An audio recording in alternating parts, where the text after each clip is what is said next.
Hi, ako nga pala si Jem. Tatrabaho dito sa Macau. Panibagong araw na naman para i-share sa inyo ang aking kasipagan. Kupal. Since malayo ang location ko ngayon, maaga na ako naghanda at magkape para pumasok.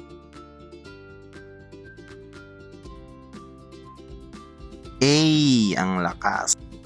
Umalis na pala ako sa bahay namin para pupunta sa pinakamalapit na bus stop.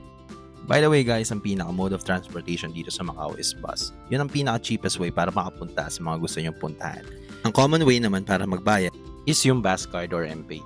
Kadalasang ginagamit ko yung sa MPay kasi parang GCash lang to na sobrang convenient gamitin. Marami pang application na pwede mo magamit para magbayad sa bus. And by the way guys, papunta na po pala ako sa location ko sa Taipa Ferry Terminal.